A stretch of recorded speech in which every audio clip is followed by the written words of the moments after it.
to argue with time. Baby, that's alright, and I think it's just fine. We dance with breathlessness and restlessness, and that's fine.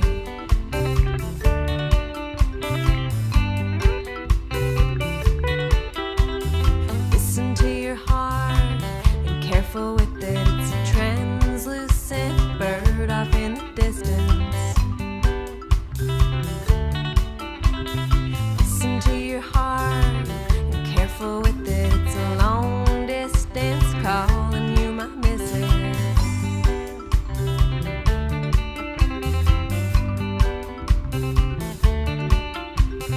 I'm not surprised that everything is alive. I'm not surprised that everything is alive. I'm not surprised that everything is alive. I'm not surprised that everything is alive. No, no, no. No, no, no.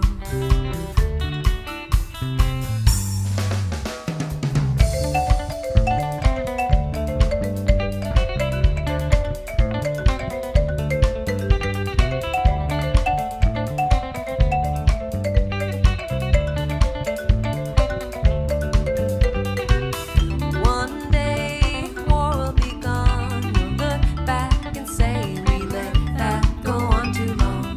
One day prisons will be gone. We'll look back and say we let that go on too long.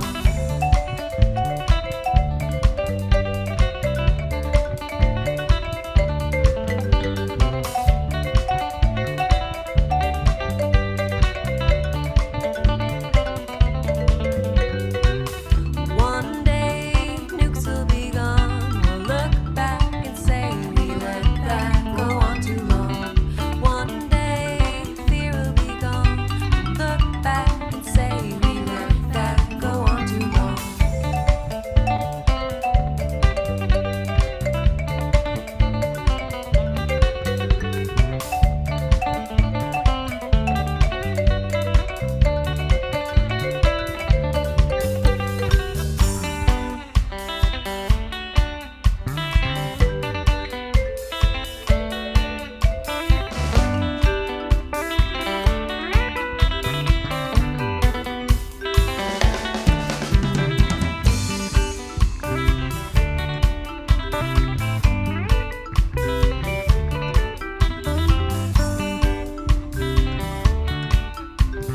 Nobody gets to argue with time. Baby, that's alright, and I think it's just fine. We dance with breathlessness and restlessness, and that's fine.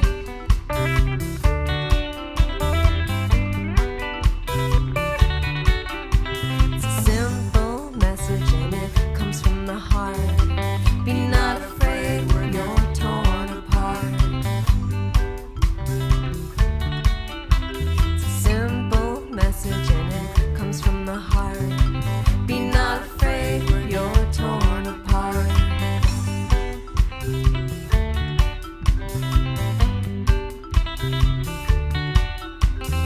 I'm not surprised that everything is alive. I'm not surprised that everything is alive. I'm not surprised that everything is alive. I'm not surprised that everything is alive. I'm not surprised that everything is alive. I'm not surprised that everything is alive. I'm not surprised that everything is alive. I'm not surprised that everything is alive.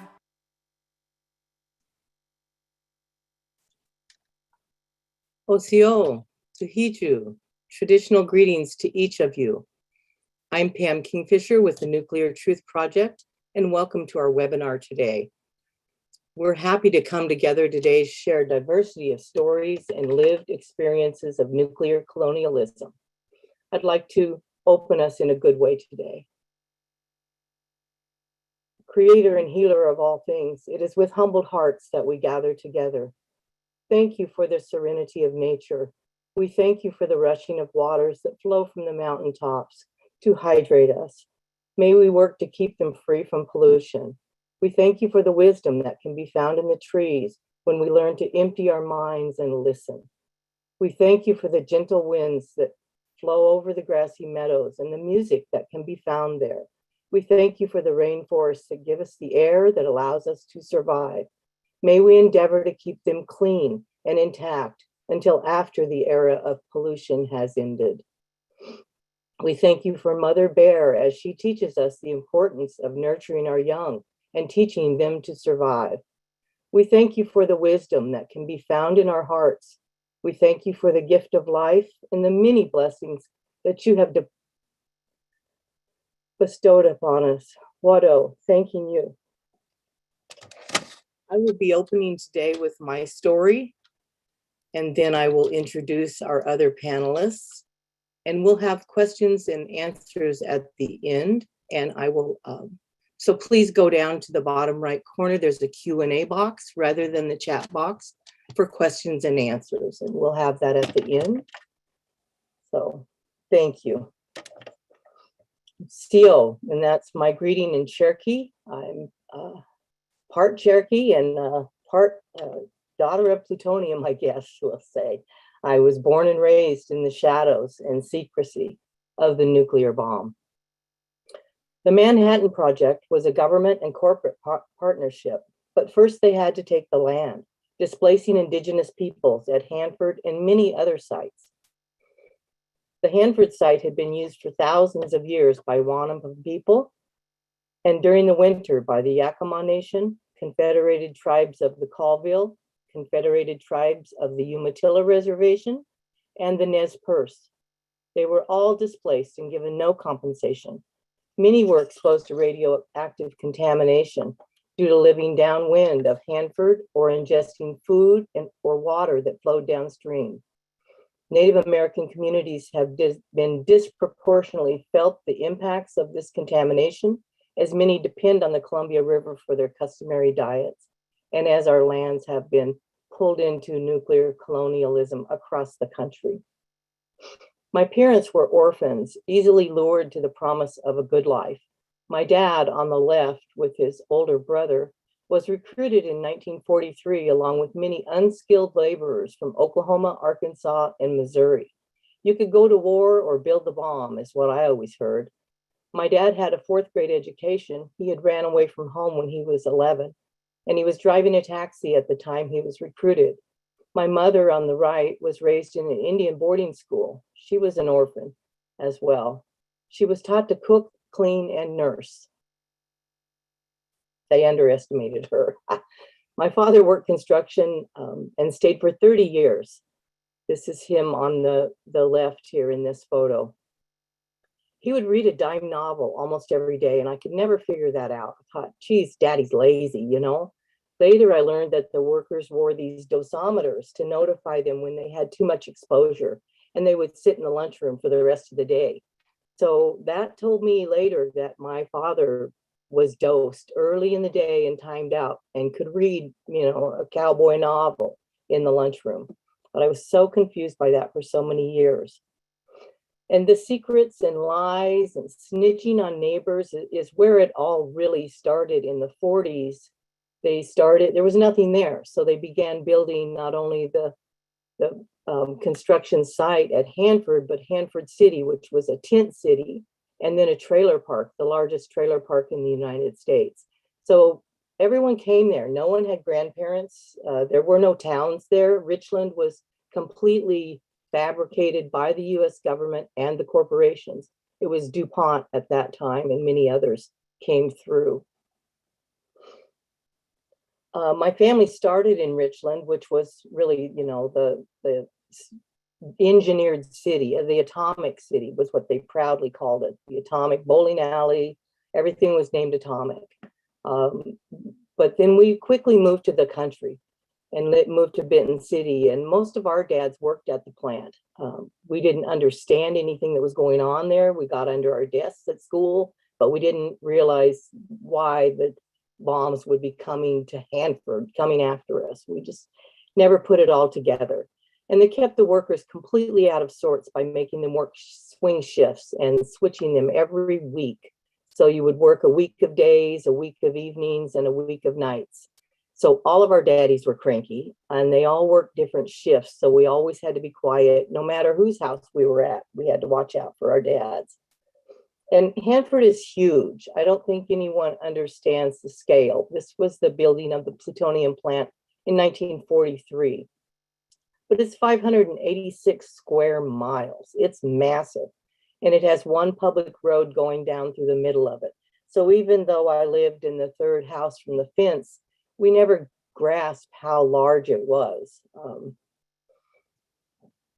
The uranium for the first bomb was mined near Spokane on the tribal reservation of the Spokane people. Despite closing in 1981, cleanup of the mine did not begin until 2017, allowing waste to pollute the area for 36 years. And to note, approximately 75% of all US uranium is located on native lands. And again, we just never got to see how close the plants were, the actual buildings were to the Columbia, the Nichiwana, the big river. They needed all that water to cool the tanks and to keep the plutonium stable with the cool water running around it and back out into the river. So they needed that much water. It really is a very, very large river. Early waste storage was in cardboard boxes and barrels. And then later, oops, he's got changed. On the left is the construction of the underground tanks. So all the waste at Hanford is stored in 177 underground tanks, 67 of them which have leaked over 1 million gallons of waste into the surrounding soil. And they shouldn't use that word, it's sand. It is so porous. It is straight to the groundwater, straight to the river.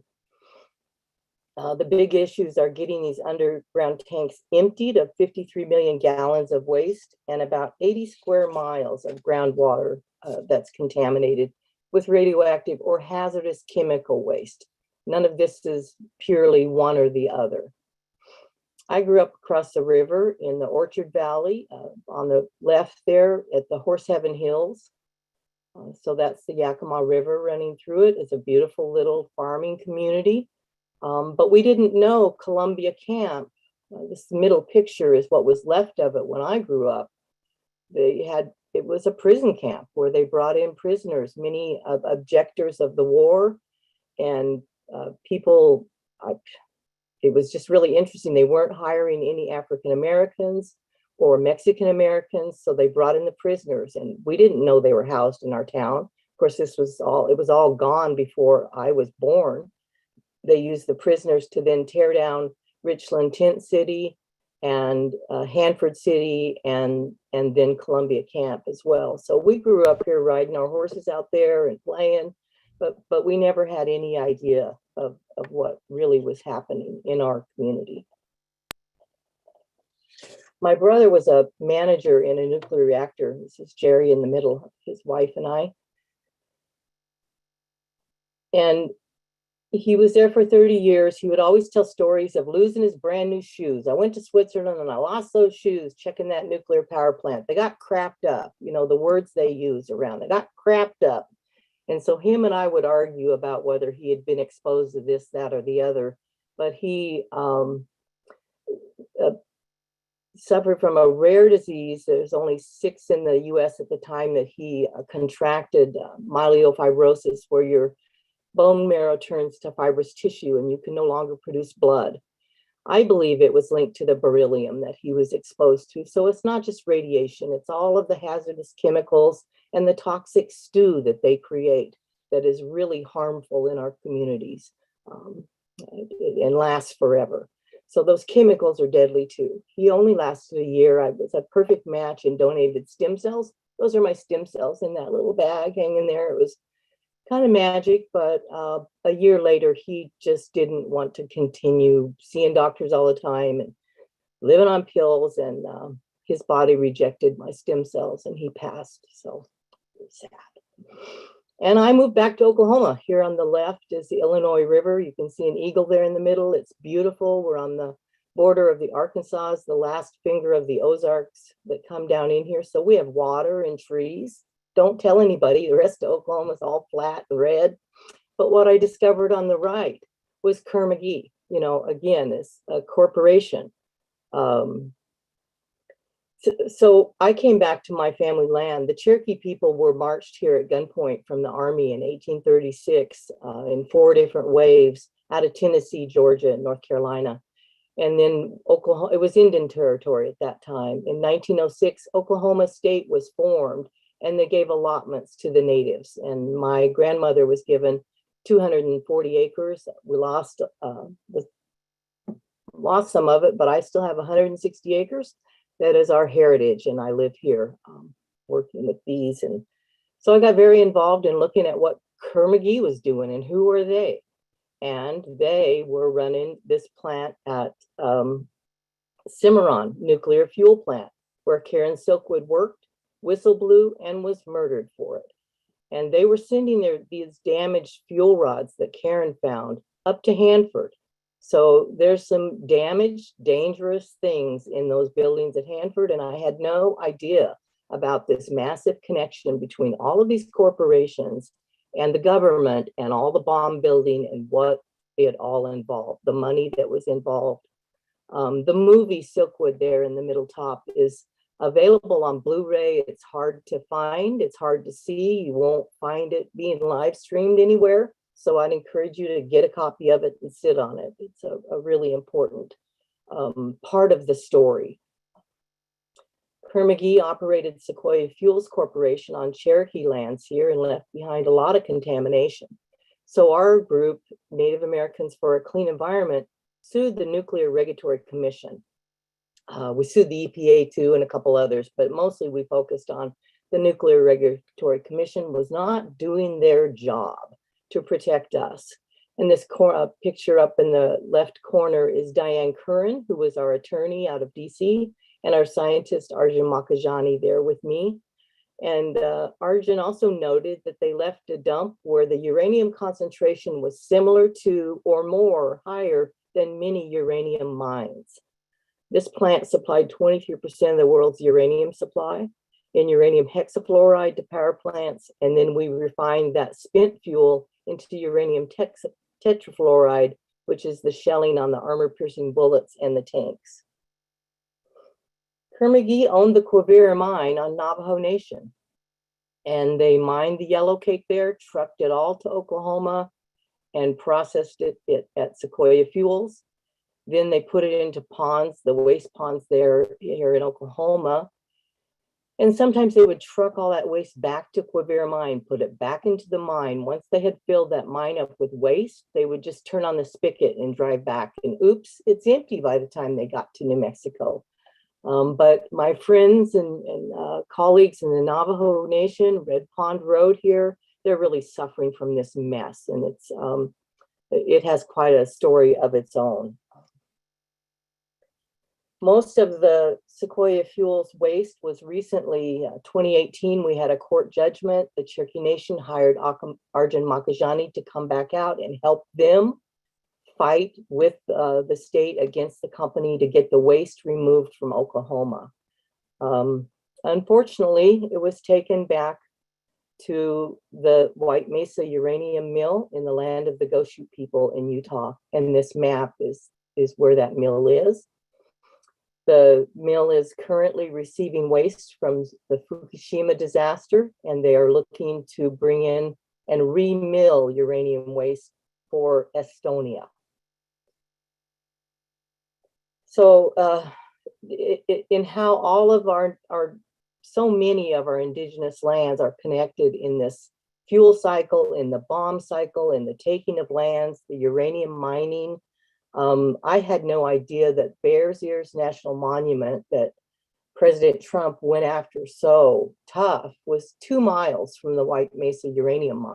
I didn't realize how connected all of that was.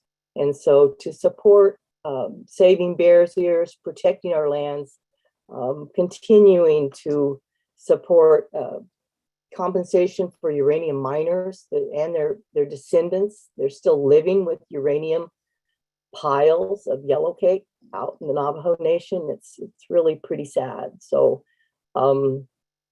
Nuclear colonialism is alive and well and continuing to prey on Native people. And I will stop this. So it's really an honor to be here and share my story and my family's story, and to facilitate this panel of amazing people. So next we'll hear from Yukiyo Kawano. She's a third-generation Hibakusha atomic bomb survivor, teacher, and artist whose work is very personal, reflecting lasting attitudes towards the bombings of Hiroshima and Nagasaki. Since 2016, her project, Suspended Moment, has been honored by the New York Foundation of Arts. Yukiyo joins us today from her home in Portland, Oregon. Thank you. Thank you, Pam, for sharing your story and for the introduction. As I understand deeper the nuclear story of America, I realize that it's essential to center the indigenous stories and talk about colonialism of America. The story you, from your point of view, I feel finally is giving Hiroshima, Nagasaki Hibakushas a chance to understand for what and by what they've been erased their whole existence 76 years ago. And Hanford, where your father and your brother were working and being exposed, as you talked about, produced plutonium for Batman bomb, which I spoke about during the Nagasaki commemoration on August 9th, 2021 in Richland, Washington, a bit town of Hanford workers. I have a video today that captured the art installation featuring a sculpture of a shape of the atomic bomb. We hanged it in front of Richland Community Center that day after the Nagasaki Day. The video is taken by Irene Rustic and Helke Franzen, a film team who are making Richland film to investigate the American nuclear narrative. Eileen, can you please start the film and turn the sound all the way down? Thank you. Great. So this is the scene taken in Howard Armon Park. Howard Armon is the name of the settler who created the irrigation company to entice farmers to settle. And some of you know, I know Pam knows well, that this is a semi-desert land. So all the green that you see is artificial using the irrigation water system from Columbia River. The sculpture that Laura Feldman, a Hanford activist, and I are installing here, called A Little Boy Folded, is made of silk kimono worn by my grandmother in the 1940s in Hiroshima. A close shot, you will witness the hair that was embedded on the fabric, which suggests the DNA that I inherited from my late mother and from my grandmother's grandparents who were in Hiroshima on that day. So as Eileen is showing the film footage, I'd like to share my speech that I made during the Manhattan Project National Historical Park Nagasaki commemoration on August 9th, 2021. My name is Yukiyo Kawano. I was born and raised in Hiroshima, a third-generation survivor of the US atomic bomb. A third-generation survivor means it was my grandfather who was half a mile away from the detonation center on August 6, 1945. He survived the nuclear blast and found a way out. Later, my grandfather and grandmother had my mother, Kuniko. A third-generation survivor means it was my daily routine growing up to check with my mother and see how she was feeling each morning. It means I lost heart cancer in 2013, 67 years after the dropping of the US atomic bomb. Today, I live and work in Portland, Oregon, creating visual art that is influenced by my personal and family history. I have been making life-size replica of little boy and fat man by stitching together inherited kimonos with my hair. In making the piece, I imagine weaving the past and present, the human-caused disaster that changed our world forever, and yet we continue to examine what is human, because that is the only way that protects us from the future. Today, I am painfully aware that I spent my foundation years as a member of my country's majority, Japanese. The financial success of the Asian nation enabled my countrymen to foster their perpetrator colonizer mentality, while American occupation never really left Japan.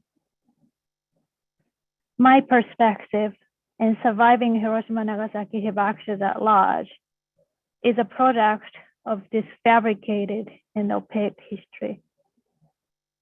Then reality check hit me called COVID-19. As the death rate rises, the existing unsolved issues started to unfold. And each time an event reminds me of the racial indifference I share as part of my culture, I stumble and fall. Dwelling on my falling is a process that leads me to a more unclouded place where I will find myself to take risks. By confronting the horror of the war and my family's experience through my art, I ask myself a question as a granddaughter of a Japanese soldier who was deployed to China in 1937, the year of Nanjing Massacre, and again in Malay Peninsula in 1942. Grandfather told me when I was 10 that he won't share his survivor story of the US atomic bomb because he said there is no point to tell, that I can never understand him. Japanese violent history forever silenced him. In 2021, in my dwelling on my falling, the voice of grandfather in me recognizes that I am in pain 3 generations later. The act of racism in the war hurts my soul and threatens my body. My voice is no longer hidden, no longer abstract.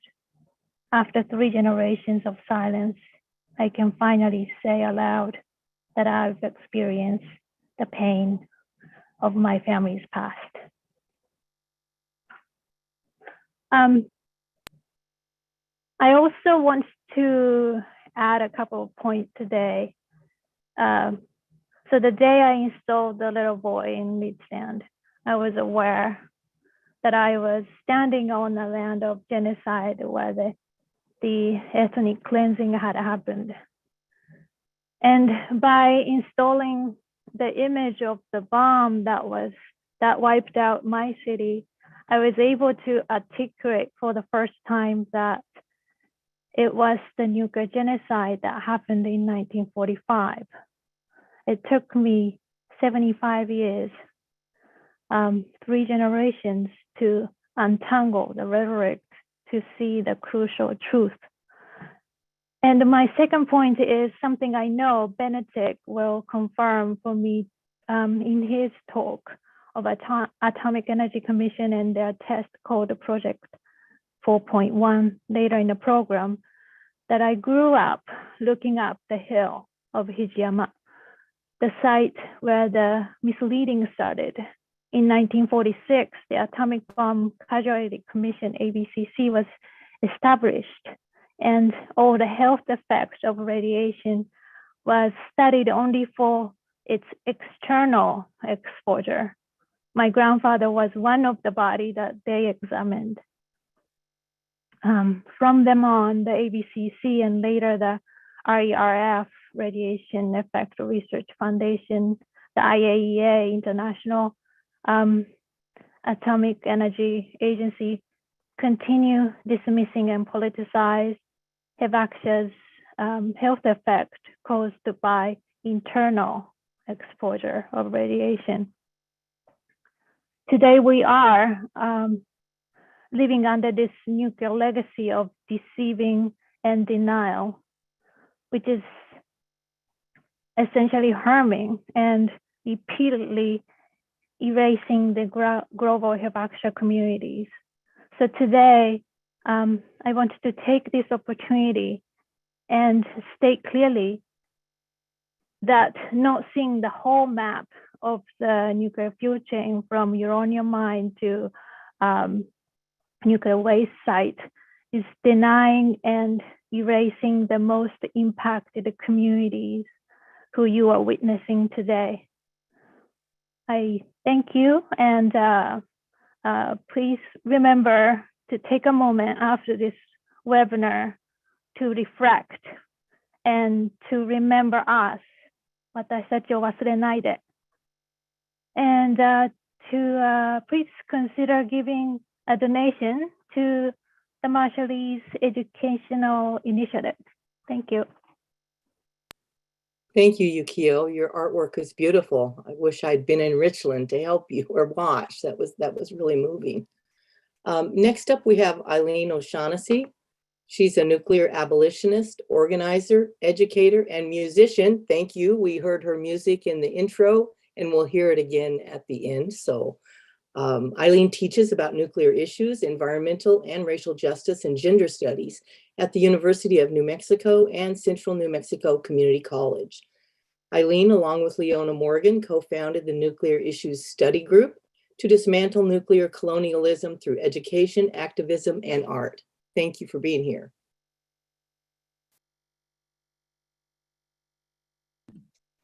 Thank you so much, Pam. And thank you, Yukiyo, also for sharing so vulnerably about the ways in which nuclearism has created so much harm. I'm going to share my screen shortly here.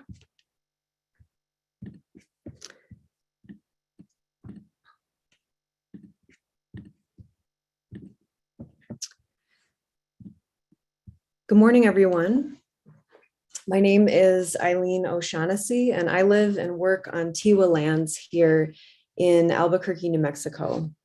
And I am not impacted by the violence of nuclear issues in the same direct way as my co-panelists, which is very indicative of how environmental racism and nuclear colonialism specifically target Indigenous and communities of color.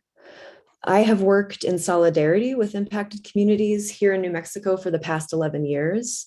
And in that time, I've developed a social justice curriculum, which connects students to the essential work of impacted communities.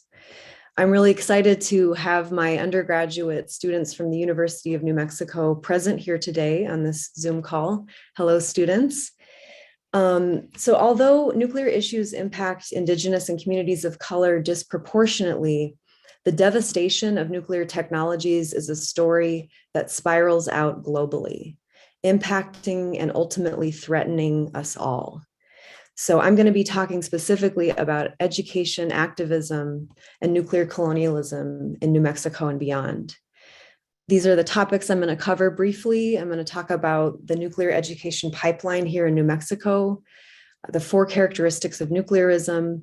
I'm going to touch on the Trinity test site and the impacts and activism around that particular site. And lastly, I'm going to mention a proposed high-level nuclear waste dump site here in New Mexico and in Texas.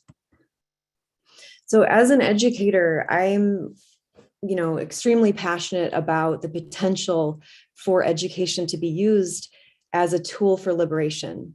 But I'm also aware of the ways in which education can also be used as a weapon.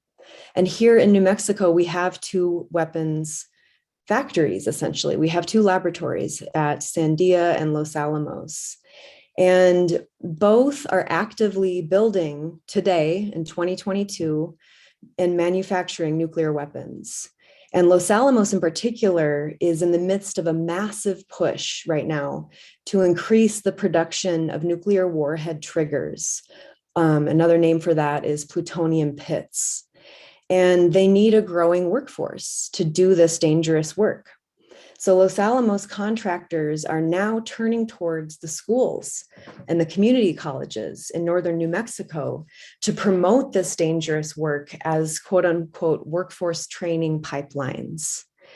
And what's really important to note is that these schools primarily serve Indigenous and communities of color, who are essentially being targeted for some of the most dangerous jobs, handling radioactive and hazardous material, putting them on the front line of the dangerous work of building nuclear weapons, which, as we can see at this point, is a historical and current pattern, as we've heard from our presenters today.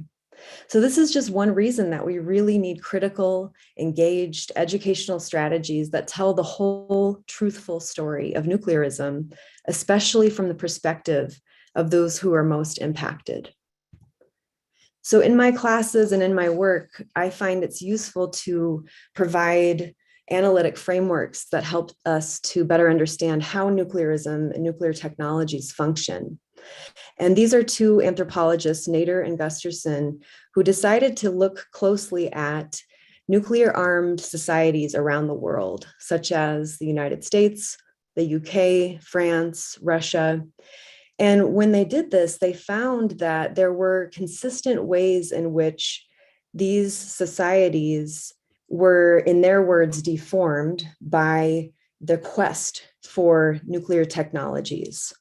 So there were four consistent elements that they saw in these societies who were pursuing nuclear technology, which is in the form of nuclear weapons or nuclear energy.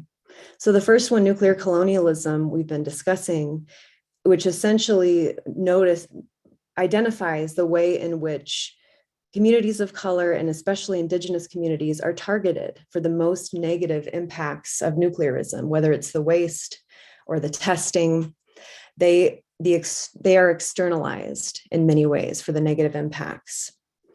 And secrecy is another element that these anthropologists identified in terms of needing to not only hide the technical secrets of the nuclear weapons themselves, but also to hide the negative impacts, the environmental degradations, the human rights violations, which necessarily come along with the pursuit of nuclear technologies.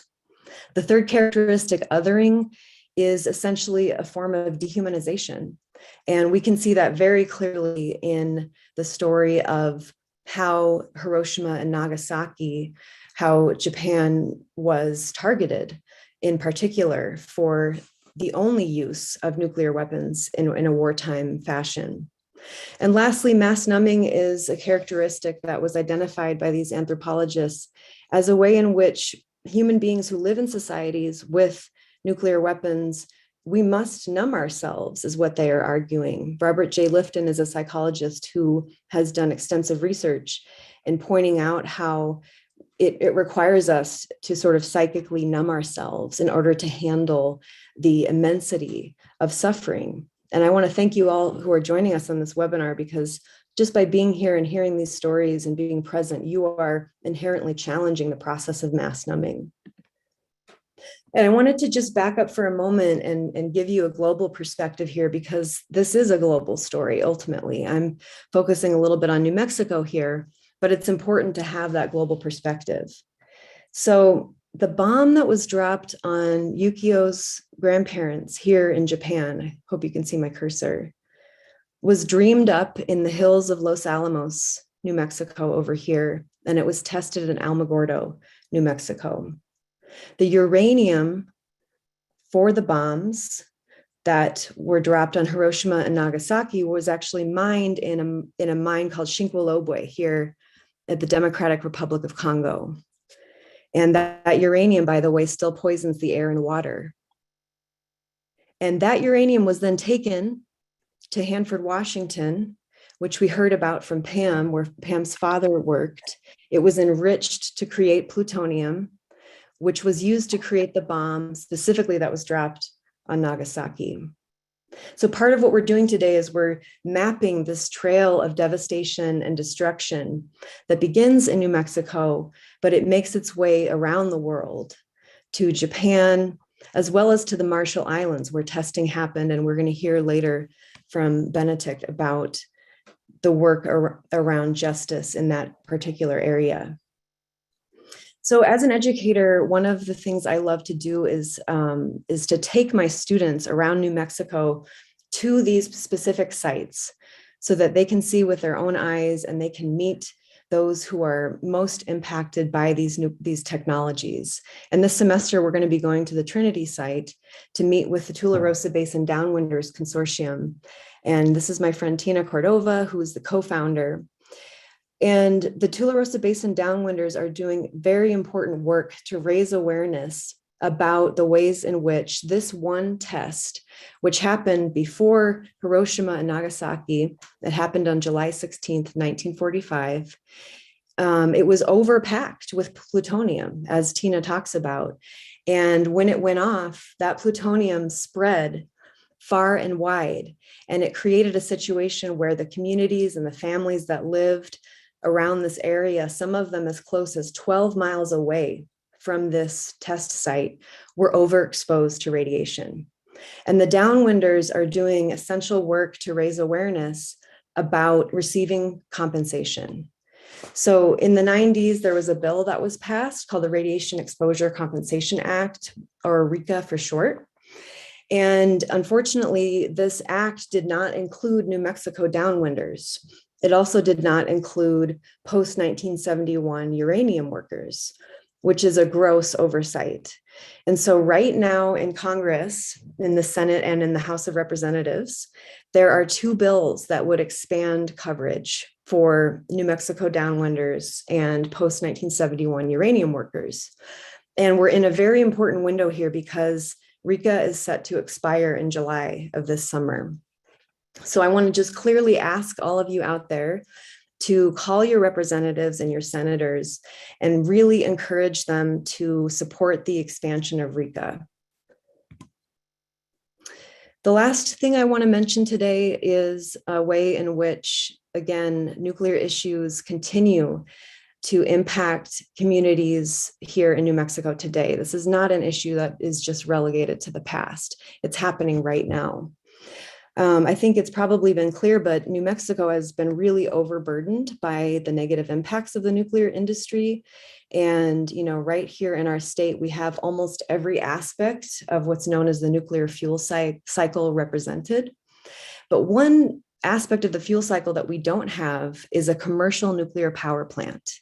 And so this map shows in red around the country the sites of nuclear power plants, which there's about 100. And as you can see, they're mostly on the coast, some in the Midwest. Currently, there's a plan to bring all of the waste from all of those power plants on trains, and barges, and bring it to New Mexico and Texas, these two sites here in turquoise. This is a really dangerous plan. It's something that's never been done before. And it's just another example of environmental racism, frankly, to dump this waste in an area that's primarily communities of color. And after I'm done here, we're going to hear from Rose Gardner, who lives literally between these two sites, about what impact this would have to bring high-level waste to this community. So in conclusion, I just want to ask two things really clearly of all of you out there. Thank you so much for joining this webinar. Again, I want to ask that you call your senators and representatives and ask them to support these amendments to expand RECA. You can visit the trinitydownwinders.org for more information, especially if you live in Utah, Texas, or Montana. Those are states where Republican Congress people there's kind of hope to push them in the right direction. And then lastly, in the realm of critical education that is telling the full truth about nuclear history and present, I really want to urge you to donate to the Marshallese Education Initiative, and there will be a link in the chat to do that. Today is my birthday, so if you forgot to give me a birthday gift, you can just do these two things and that will make me so happy. Thank you so much. And I'm just going to close by sharing this beautiful mural that was created by a dear friend of mine, Noel Marquez from Artesia, New Mexico, who passed away this year. He was an incredible artist and activist who worked on these issues. And this is his piece, La Tierra, a dichotomy between the sacred and the desecrated, respect our mother.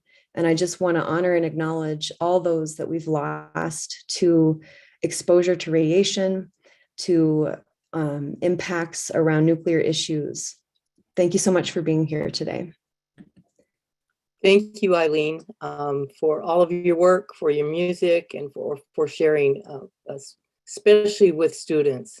I'd like to introduce Rose Gardner. She's from Eunice, New Mexico, and has been an activist opposing nuclear projects in many areas over the years.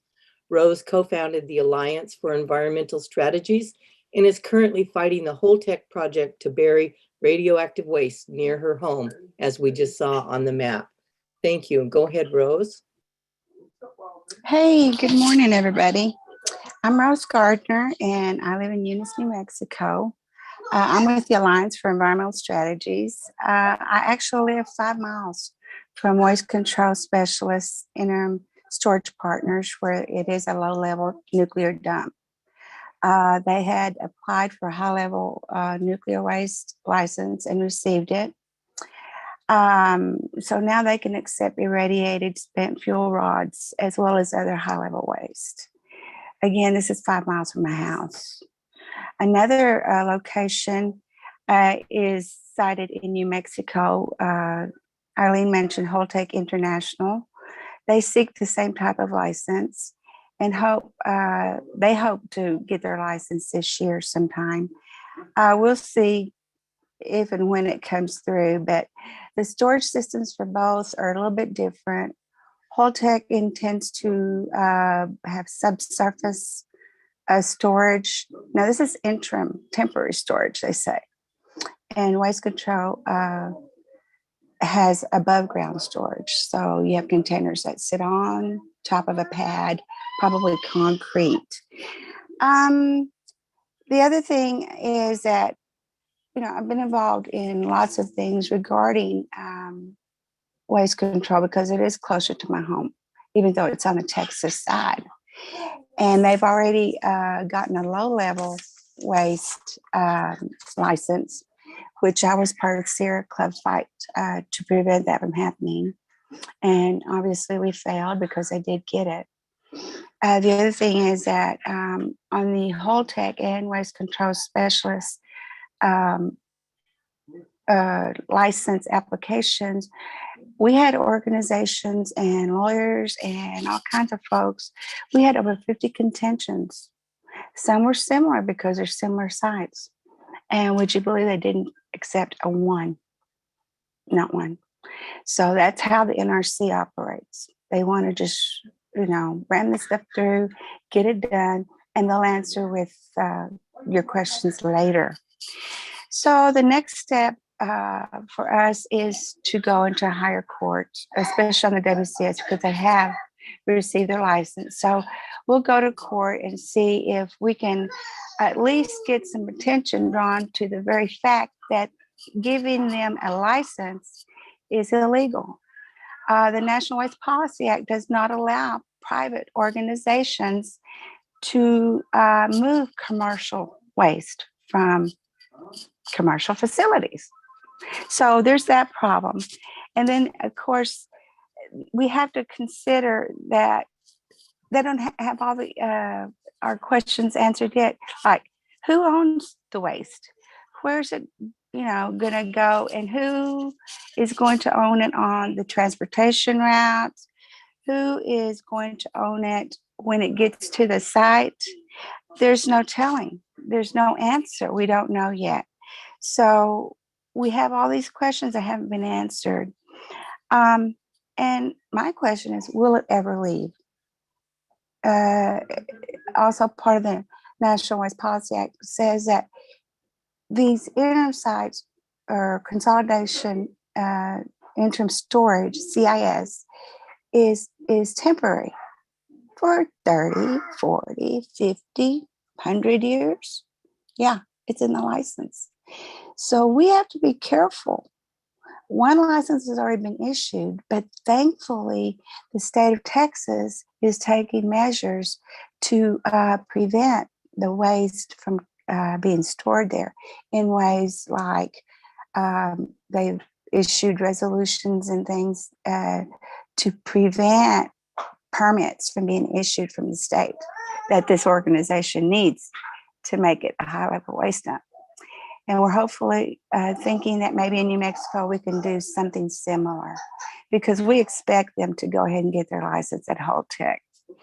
The only other thing that I think I need to add is that the two states, Texas and New Mexico, governments don't want this waste. They don't want their states to become the home to high-level nuclear waste. And that both governors have come out and says they don't want this. We have people in state government paving the way, hopefully, to prevent this from even coming. But nevertheless, other things need to be done. Attention needs to be brought to this situation. We didn't create the waste. We don't want the waste. And we are doing everything we can to prevent it coming to our home. We already have enough problems. We are having a part of our fight is that it could possibly impact the revenues from the oil fields. And if you know anything about this area, we are the highest producing petroleum area in the nation. And whether or not you like fossil fuels or not, they are what operate our vehicles today. They are what makes this country go. So for the meantime, I think with everything going on in this world, we need to take care of what's going on right now. We need to find solutions for the waste, but it's not going to be in New Mexico. Thanks so much for having me on. Thank you, Rose, and your happy babies in the background. Thanks for taking time. Next, we'll watch a short video message, which was recorded by Naoko Nakamura, translated by Yukiyo Kawano, and edited and produced by Mari Inoue of the Manhattan Project we need to for a take care of what's Nuclear-Free going on right World. now. We need to find solutions for the waste, but it's not going to be in New Mexico. Something's recording. Thanks so much for So having me. this is Setsuko Shimamoto's Struggle for Justice.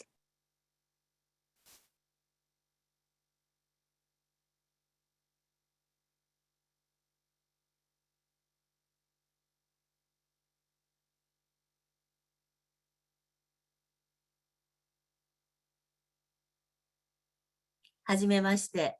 私は高知市の下本節子です。出身は高知県室戸市です。父親が室戸のマグロ漁船で働いていた1954年3月、米国による水爆実験で被爆しました。室戸は戦後、遠洋漁業が盛んで、100トン級の小さな漁船がマーシャル諸島周辺へたくさん漁に行っていました。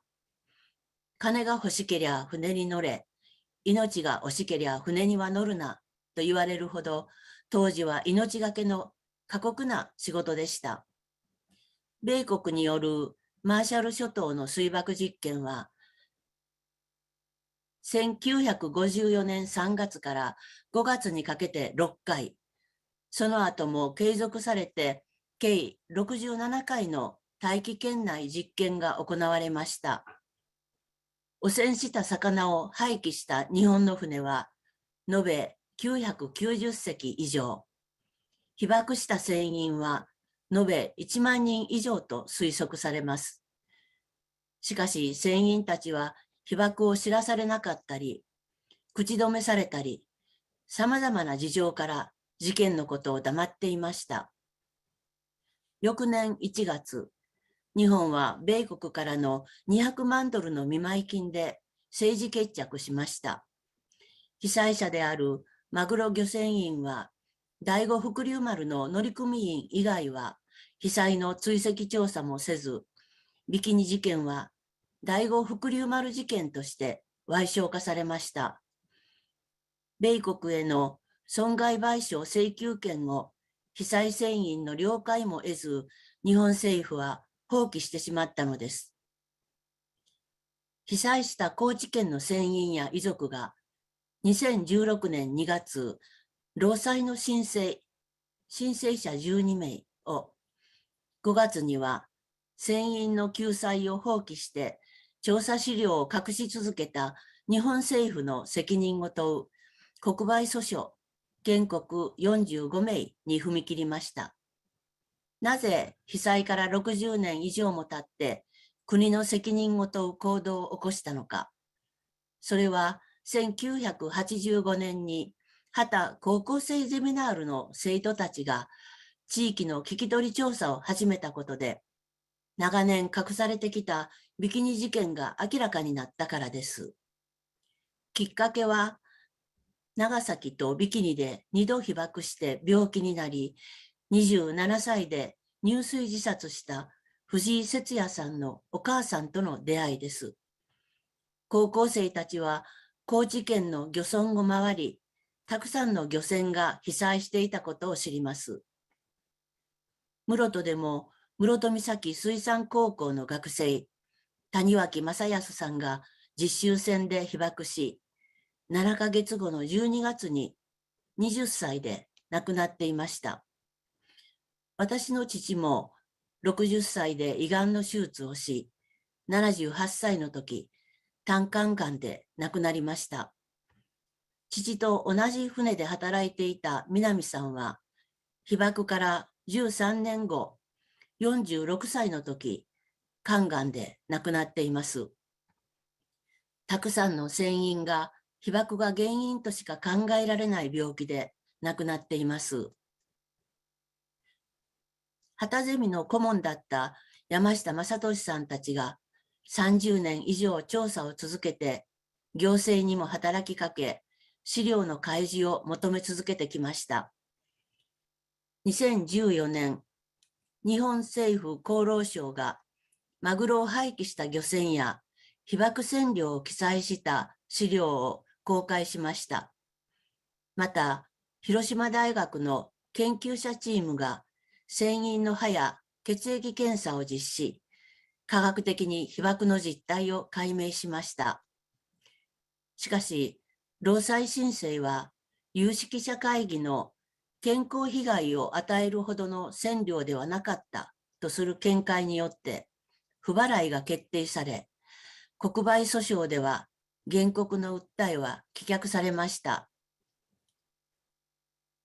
国賠訴訟の原告団長だった増本一馬さんは、二審判決の1週間前に亡くなりました。奥さんは、一馬さんが次から次へと病気になるので不思議だったけれど、核実験で被爆していたことが原因と分かり、納得できたと話しています。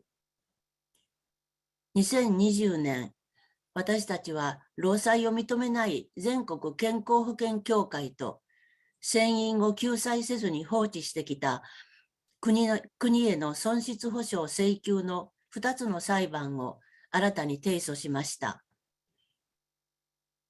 ビキニ事件の船員の被爆を認めず、核の平和利用を推し進めてきた日本政府は、福島原発事故が起きたにもかかわらず、原発の再稼働を進めています。高知県の隣、愛媛県の伊方原発も2021年12月に再稼働しました。また、福島の放射能汚染水、アルプス処理水の海洋放出を決めました。放射能被害を矮小化する日本政府は、米国に追随し、地球規模の環境破壊を続けています。また、戦争による原爆の被爆国であり、未解決のビキニ水爆実験被災者がいながら、核兵器禁止条約に署名しようとしません。今回、米国や世界の核被害者の皆さんや支援者の方に、高知県のビキニ核被災のことを知ってもらう機会をいただき、感謝するとともに、ビキニ核被災者と世界の被爆者の連帯が進むことを期待します。皆さん、聞いてくださってありがとうございました。下本節子でした。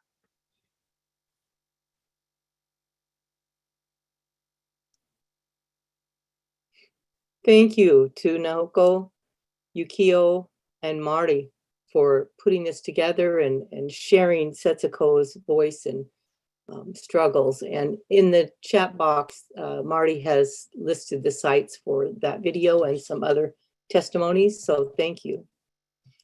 Next, we'll hear from Benedict Madison. He's the Assistant Director and Project Specialist for Youth, Climate, and Nuclear Issues at the Marshallese Educational Initiative. He moved to Arkansas 20 years ago with his family from the Marshall Islands and works with the Marshallese students and their families on projects to increase school retention rates and promote Marshallese culture, history, and issues impacting his people and homeland. There you go, Benedict.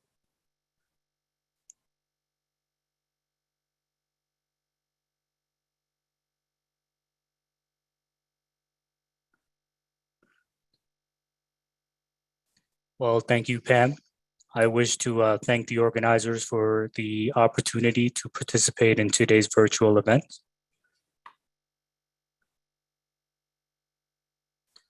So this presentation will highlight why the Marshallese are here in the United States, the ongoing consequences of the US nuclear testing program and climate change in the Marshall Islands, and what Marshallese are doing today to address the climate and nuclear nexus impacting our community. So the Marshall Islands are made up of 5 islands and 29 atolls, and it sits on a vast ocean in the north central Pacific between Hawaii and Guam.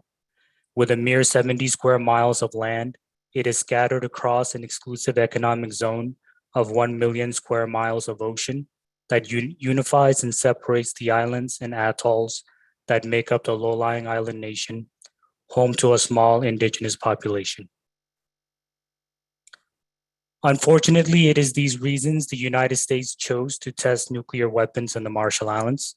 After World War II, the American government was looking for a place to test or develop nuclear weapons shortly after that. And so the Marshall Islands were chosen, specifically Bikini and Enewetak atolls. And the people who lived on those atolls were removed to make way for large scale nuclear testing. And like so many people around the world at the time, Marshallese did not know what nuclear weapons were, nor the consequences of nuclear testing. And so before the Bikinians were removed on March 7, 1946, the US government promised them that everything would be okay and that they could return to their homeland as soon as they were done experimenting with weapons of mass destruction. Today, the Bikini Atoll is still unsafe for the Bikinians to live on. And Enewetak Atoll, where most of the testing happened, a small population lives there because the US said that it was safe for humans, which is not the case. So the first nuclear test, codenamed Able, was detonated on Bikini Atoll on July 1st, 1946. 67 nuclear weapons, equivalent to 7,200 Hiroshima bombs, were tested in the Marshall Islands between 1946 and 1958. And unlike our ancestors who lived long and healthy lives, due to nuclear colonialism, the population suffers from many nuclear-related diseases and is dying young. In fact, we have some of the highest rates of cancers, diabetes, and heart problems in the world. On March 1st, 1954, the US detonated their largest nuclear weapon, codenamed Castle Bravo, on Bikini. The weapon was 1,000 times the force of the bomb dropped on Hiroshima, and the fallouts affected many atolls and islands in the country, especially Rongelap Atoll. Locals thought the fallout was snow, so people had skin burns, hairs falling out, and soon people were sick with cancers, and women gave birth to jellyfish babies or deformed babies, babies with no bones. And so the US then said that Castle Bravo was a miscalculation. In addition, the Japanese fishermen near and within the vicinity of the Marshall Islands were also exposed to nuclear fallouts.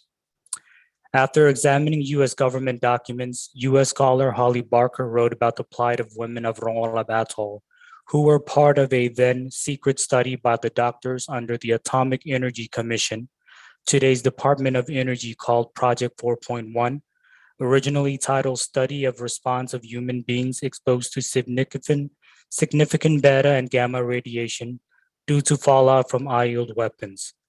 The study happened 6 days after Bravo. Those studied were enrolled without their consent. The people of Rongola were returned to their contaminated atoll 3 years after Bravo and stayed there until Greenpeace evacuated them in 1986.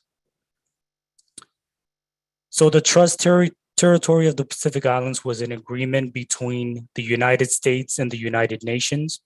And although the agreement was established in 1947, a year after the US began testing weapons, nuclear weapons in the Marshall Islands, the agreement solidified the United States' use of the islands for nuclear testing. And so the Marshall Islands became a strategic area, which meant that the US had total control of the islands and the population. Under the agreement, the US was supposed to care for the health and well-being of the Marshallese people, but the US did not live up to its obligation because it destroyed the environment and people's health. In 1986, the Marshall Islands and the United States signed an agreement called the Compact of Free Association, allowing Marshallese to come to the States without visas for education, health, employment, and other reasons that attract people. The treaty provides economic aid to the Marshall Islands, and in return, the US has a military base in the country. And although the agreement stems from the nuclear testing program, it does not address the ongoing biological and ecological problems. The compact is set to expire next year on May 1st, 2023, but the Biden administration has yet to negotiate with the Marshallese government. We hope to have a deal that will address the nuclear legacy and provide adequate compensation. So not only are we dealing with nuclear issues, but we're also on the front line of the climate crisis. The Marshall Islands are 2 meters above sea level, putting the country at risk of vanishing under water due to rising sea levels. So in the 1970s, the US sent 8,000 participants with over 2,400 non-military and 5,600 active military personnel to construct a tomb on Enewetak Atoll called the Runadome, which is this structure that you see here.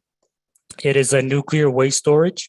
However, it is leaking nuclear chemicals into the fragile environment. And it is a concern that the Marshall Islands government has raised with the United States countless times. In fact, Congress instructed the Department of Energy to assess the structure, and a report came out 2 years ago, June of 2020. DOE basically said that the dome is fine and nothing is leaking, which is not true. And so sea level rise and nuclear waste in the Marshall Islands are significant problems that Marshallese cannot and should not have to address alone. We only emit a tiny percentage of the global greenhouse emissions, and the nuclear waste does not belong to us. And scientists have warned that if the country were underwater today, the structure would break open, releasing 3.1 million cubic feet of radioactive soil and debris, including lethal amounts of plutonium. And these environmental issues will worsen the health issues that already exist in the community brought on by nuclear testing and the destruction of lands where people cannot grow food due to radiation. So they depend on the importation of unhealthy food, such as ramen, canned food, rice, and so forth, contributing to diabetes, heart problems, and other chronic health issues. And so the Marshall Islands have created a national adaptation plan to mitigate and adapt to environmental changes due to climate change. But one significant focus under the plan is to elevate the country. And the cost of maintaining the status quo over all of the atolls and the islands over time is going to be huge for a small island nation. The government believes that it's going to cost them, tens of billions of dollars. The Marshall Islands has a long history of advocacy for nuclear justice, dating back to the United Nations trusteeship of the islands when the United States began its nuclear testing program. Marshallese leaders and community members, together with allies around the world, have been fighting for justice, and within the last 4 or 5 decades, fighting for climate justice. And so the Marshall Islands led a nuclear lawsuit against the nuclear weapon states in 2014 with the help of the Nuclear Age Peace Foundation. We did not win the lawsuit. However, it did receive a lot of international attention because of the desperate need for climate actions. There is a group of nations called the Higher Ambition Coalition, and the Marshall Islands created this group during the Paris climate talks. So while big emitting countries were still undecided on whether to sign the Paris Agreement or not, the Marshall Islands was working behind the scenes to get 190 plus countries to sign on through the Higher Ambition Coalition. Aside from the Paris Accord, the Marshallese leaders and community members have participated in COP meetings and other important conferences for Marshallese to take part in. And so for decades, Marshallese have used mediums such as songs, poems, paintings, and drawings, skits, movies, and other forms of protest or activism to share our nuclear and climate stories with the world.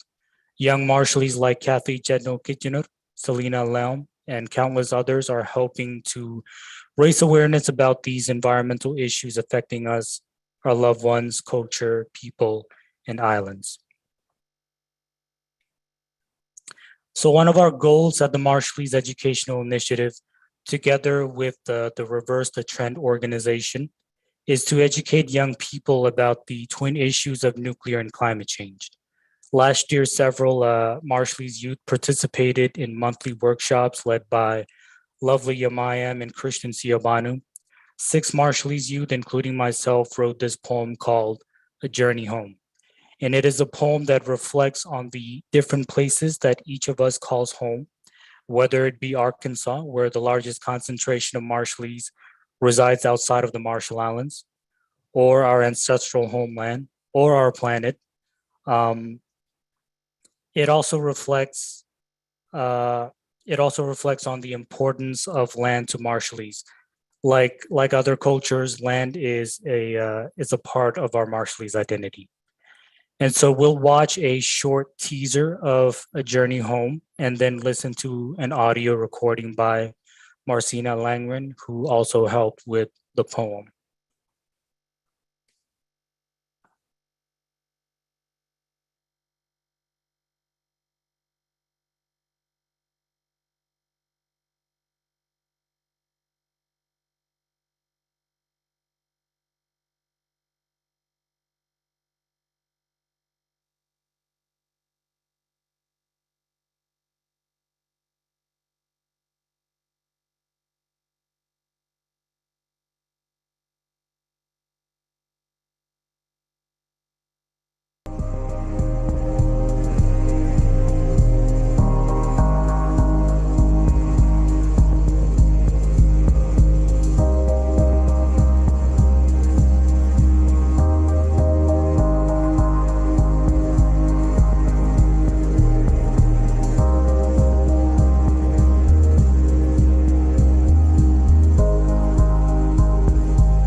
A journey home. My feet move through fresh mud after the rain.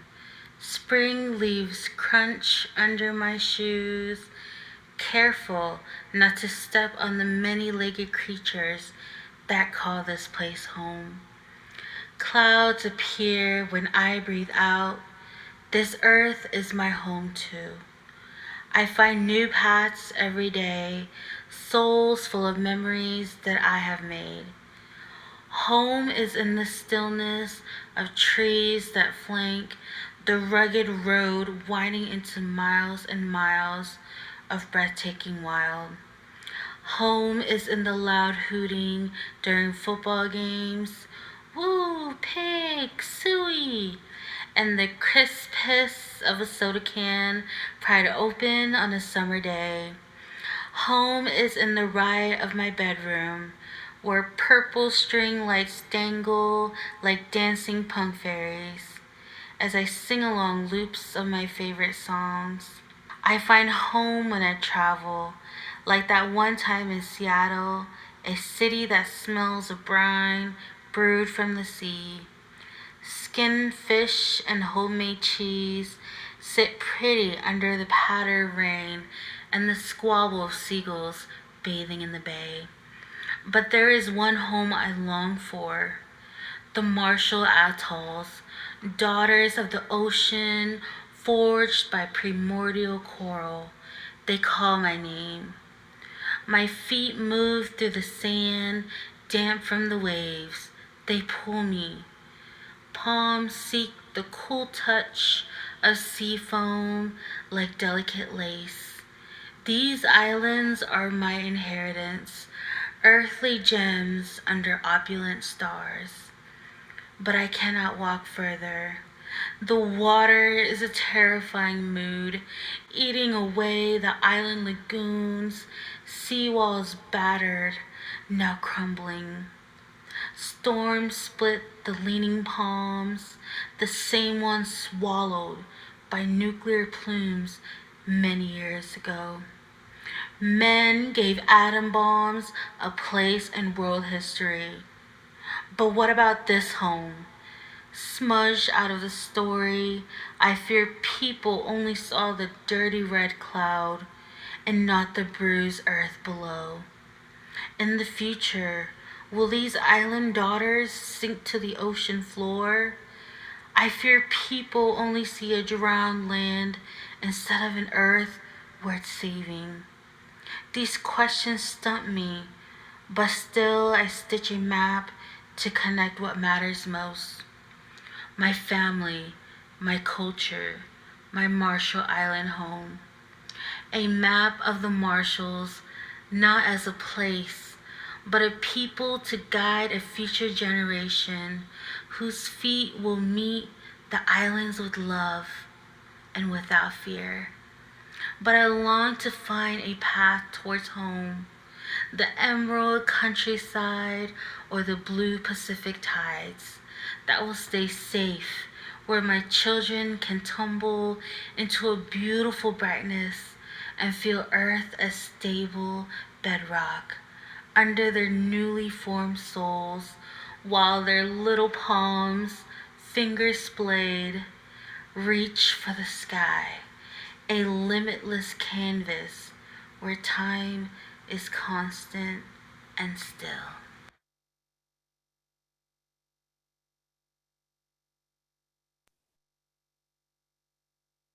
Thank you so much, everyone on the panel, all the behind the scenes folks who have put together these videos. That poem just, it really touches me. I'm so thankful to be here today and that there are so many of you with us out there. So now we have time for questions and answers. I'd like to be joined by all the panelists. If you could turn on your cameras. We have questions coming in, and I'll start off with, these are really big questions. So kudos to our folks attending and really thinking big about these issues. And I'd like to welcome Leona Morgan. She's here on camera with us now. She's an Indigenous community organizer and activist along with Eileen O'Shaughnessy. She co-founded the Nuclear Issues Study Group, and they work together and with others such as Rose and on many of the issues around stopping new uranium mines, waste dumping, etc. So welcome, Leona. She'll be able to jump in and help out with some of these questions. And Rose has grandkids, so there might be some coordination there between you. So the first question that we have is around nuclear deterrence. Is it true peace, and what could be the alternatives? I think y'all should just unmute if you've got a great answer to that. Again, these are big questions. So is it truly peace with nuclear deterrence? Who wants to jump in? To me, that's kind of a broken definition of peace. Are we really peaceful if we're sitting there with our knives in our hands? No. We kind of have to back up a little bit from that. Maybe you all have some different ideas, but for me, it's just holding each other hostage. That to me does not define peace. I come from a very warring tribe. We know how to fight, natives know how to fight, but we also know how to put down our weapons and be peaceful. And we had peace towns and war towns. And if you were a true blooded warrior, that's where you lived. But we were maintained and governed by the peace towns. So anyone else?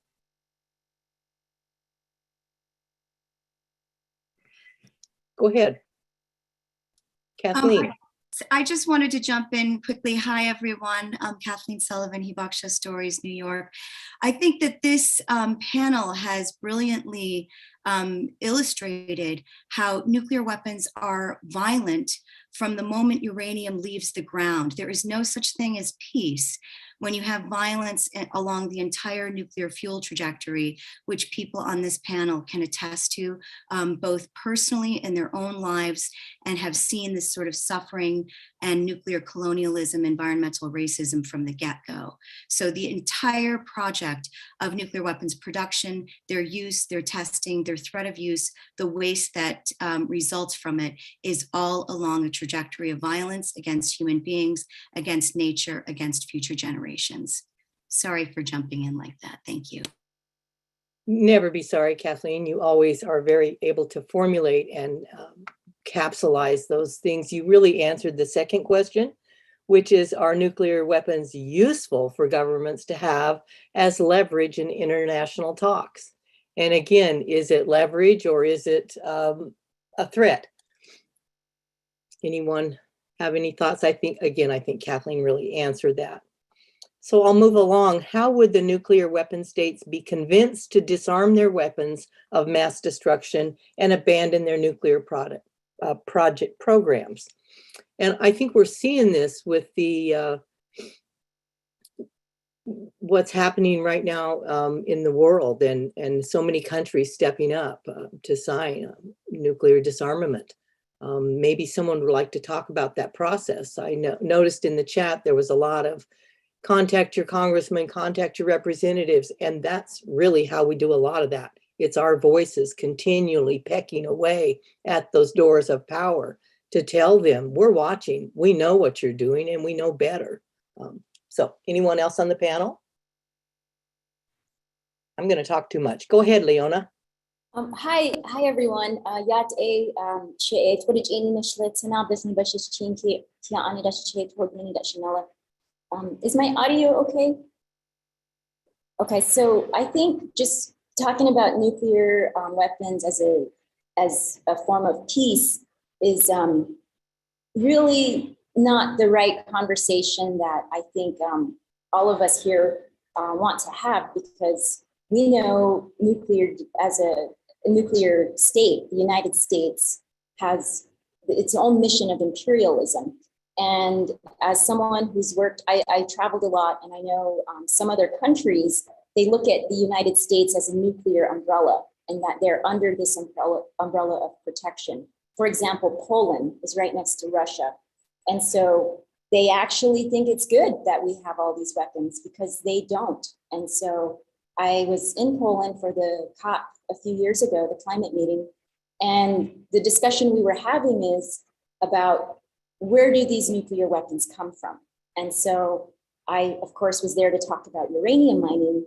And so when we have extraction of this radioactive element to make weapons of mass destruction or nuclear energy, while we're raping our Mother Earth for it, this is, and all of the other economics and other issues, this is violence. This is not peace. And so just the short answer is no, this is not peace. And we really have to look at where that uranium came out and the whole trail of where it touched all the people, the communities, and the environment, our Mother Earth, and where it ended up, and whose people it was used on, if it was a weapon, and where is that waste? I mean, we can say it's all over the world, you know, it's been circulating since 1945, but we can stop it. And I think that's what we're all here to talk about. And if the United States is not going to ratify the treaty, I think all of us are here that are in support of this, and maybe we can work together to get our municipalities or states to ratify the treaty. Thanks. Yeah, and just to add on to what Leona was saying, I mean, I think we have to think about the way that we're defining these terms, security and peace, because I know that my definition of peace and security and safety involves access to clean air, clean water, and soil, which communities that have been impacted directly by nuclear technologies do not have that security in any form. And, you know, I think that it's important for us to also think about how nuclear colonialism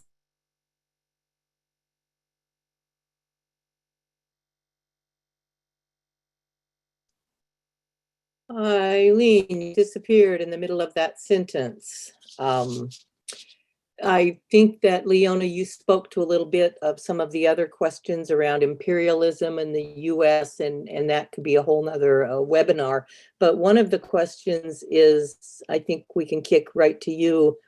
What are your recommendations to prevent further uranium mining activities and mitigate their effects on the environment? Leona? Sure. Sorry, it took me a minute to find the unmute. So when we're talking about uranium mining, the best, and anything nuclear, the best mitigation is to stop making more waste. And so there is no safe way to mine uranium. There's no sustainable way to mine pretty much any mineral. There are what people call responsible mining. And this is something I used to be the co-chair of the Western Mining Action Network.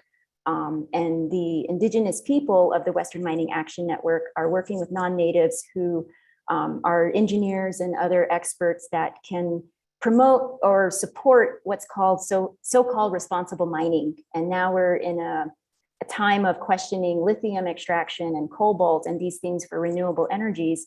But within this mining network of non-Indigenous and Indigenous peoples trying to work together, there's this divide between responsible mining and no mining. And so as Indigenous people, we say no mining. And I think there's a lot of things that have already been extracted that we need to realize there's repercussions of all of the waste and all of the things. And how do we address that first before continuing?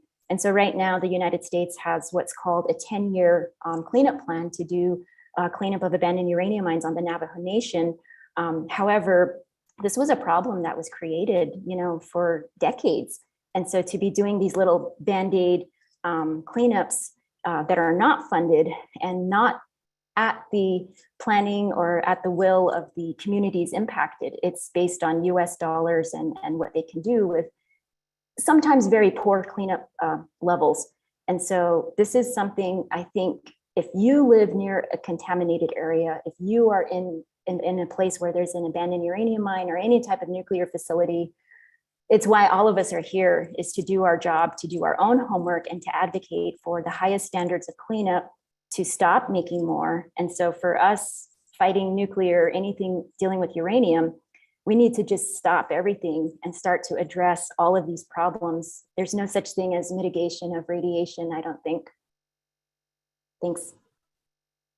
Thank you, Leona. I'm going to stick with Eileen, Rose, Leona for one more question, and then we'll move to Benedict. How did these companies decide on these locations for disposal? Isn't this directly above one of the largest aquifers in the US?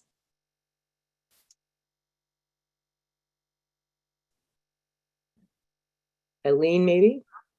Holtec? Rose, I want to see if Rose wants to jump in on that one. She can speak most directly to that question.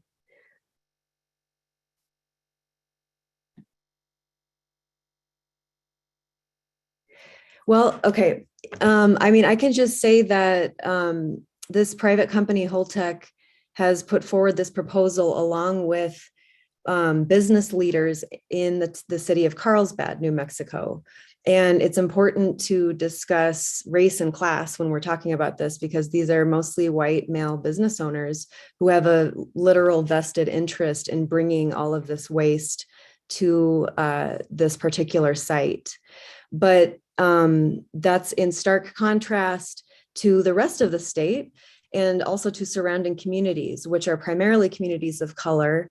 Actually, our state government, our congressional team, as well as the state of Texas are all against this proposal. So it's really a small group of people, businessmen to be specific, who are with a private company, which is sounds like the beginning of an evil plot to a movie, but it's reality. And we're fighting very hard alongside Rose and others to stop it from happening. And I'm sorry I cut out earlier. My internet is going in and out. Thanks, Eileen. And I think that we know in the 80s, the US government hired a waste negotiator who they paid to go around all the tribes to try to sell them waste dumps to come onto the reservations. They're looking for very rural areas, very poor people of color, where there's not a lot of mass in cities to fight these issues. They can get away with it. They can spread a lot of money around very quickly. And it's not even a lot of money. It's amazing how cheap we sell out. Just like when they were looking at Hanford or Oak Ridge or Lano or, any of these places, they were out of sight, out of mind. There wasn't a high population. So they look for rural areas thinking, oh, nobody cares about this land. Well, yes, we do. So, and people of color, communities of color, dividing the towns, which side are all of the, smokestacks on. It's pretty clear, and they're still doing the same things. I'm going to switch over to Benedict for a couple questions, and then we'll come back and talk some more of these other questions that other folks might be able to answer. If I can find them. Y'all are really busy in the chat. Benedict, there was a question about why Arkansas, and I think you touched on some of that. And then there was also a question, and let me see if I can find it, around the tragic scandal of the Marshallese women exploited for adoption as legacies, I don't know, of the US nuclear colonialism and the Compact of Free Association. I'm not sure what that means, but maybe you can let us know. Thank you. So to the question about why are Marshallese here, so we had a gentleman who moved here to the U.S. Well, to actually the state of Oklahoma. He moved here for education. His name was John Moody, and he heard about the opportunities here in Arkansas, specifically the poultry industry. And so from there, he saw that the cost of living here in Arkansas was good. And so he told his family and friends in the islands. And so from the 1980s, we started out with one Marshallese to now we have over maybe 20,000 Marshallese in the state of Arkansas, most of them here in Springdale. And to the other question about women being exploited, forced migration has been an issue that started way before the 1980s for us Marshallese. way back to the nuclear testing program. People had to be moved around, or people had to move so they can find ways to support themselves.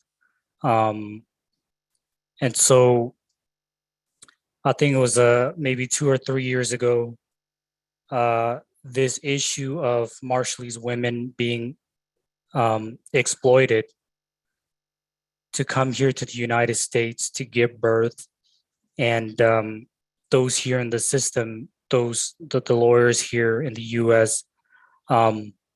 Would make money off of these women who are vulnerable. They don't know the system. There's language barrier, and so really it's a very complex issue, colonialism, and we're dealing with it in so many ways. But one thing that the Marshallese community, especially those in organizations here in Arkansas and across the country, are trying to educate the community about the Compact of Free Association, what we can and cannot do, and the importance of just understanding that life here in the U.S. is different from life back home in the islands. So really, I think that's a very hard question to answer. But it does tie into this whole nuclear colonialism issue that we are facing every day. Thank you, Benedict. It's hard to put these really big issues into quick, short answers on your feet. So I thank you for that. There were a number of questions about sustainable atomic energy and the connection between weapons and energy. And honestly, I don't believe there's anything about atomic energy that's sustainable. And I've always said, if you don't know what to do with your waste, then you shouldn't start. And all of these scientists are very happy to get grants and develop new bombs. And these little tiny new cluster bombs really scare me. They don't ever want to clean up or finish any of their mess. They just want new bombs and new toys, new things to think about. And that's who they are. They're scientists. They create, but they don't clean up. And there's just really so few answers around how to be sustainable. I don't know if anyone else would like to take on any of that between power and weapons, that whole intersection. Could I share an image? Yeah, I saw the question in the chat, and I think it's really important for folks to understand when we're talking about sustainability. There's different types of sustainability, environmental, economic, cultural, and so when people talk about nuclear as a form of sustainable energy, as someone coming from a region that's been heavily mined for uranium, sitting amongst my colleagues who have also been hurt by uranium, I feel like we need to also really focus on the human impact, human rights and indigenous rights, and what's happening on the ground to the most impact, the frontline communities, we call them. So this image it says nuclear fuel chain and waste. And so the thing I wanted to share is, this is a simple infographic. I'm just going to zoom in a little bit. And I want to just give a shameless plug for the Nuclear Issue Study Group. This is from one of our events. We made a reader. I'll drop this document in the chat so folks can check it out. This image, it shows all of the, well, it's a simplified image of the steps from uranium to nuclear energy. There's a lot more. This is very simplified. This doesn't include weapons. But in, I think it was 2018, the Intergovernmental Panel on Climate Change, which is the entity used by the United Nations on different science and data, they came up with a report that said nuclear is low carbon or no carbon. And now there's language about zero carbon. Regardless, the IPCC said they think it's necessary to have some amount of nuclear to transition us into the future, because this is what's needed according to this panel of scientists. Excuse me, Western science. And excuse me, the point I'm trying to make, if you look at this graph, their information is based only on the power plant here. So they're measuring the carbon output of this facility alone. And the carbon output, of course, is very low because most of this is steam and radiation and heat, but they discount all of the steps before and all of the carbon output there, as well as the radioactive waste that results after the power plant. That will be radioactive for forever, according to the human lifespan, hundreds of thousands of years into millions of years. And so how can we say something is sustainable if we as a society still have not figured out how to contain the waste? And what is the carbon output, or what is the sustainability of guarding that waste forever, making sure it's isolated from the environment and humans, and to make sure our future populations know not to build or use the land where this radiation is. And so this is why nuclear is not sustainable, because their calculation doesn't include all of this, and it doesn't include all of the human stories we're hearing today, the loss of life, the contamination to water, sacred sites. A lot of the uranium is located on sacred places. In New Mexico, I'm very close to Mount Taylor, and this is a place that's been mined very heavily and has not. Most of these places across the country, 15,000 abandoned mines are counted by the EPA that have not been remediated. That is an estimate. Again, we believe this is a much greater number. And so this is just a simple answer. The carbon output that is measured by the IPCC is the basis for this, what we call a false solution. Thanks.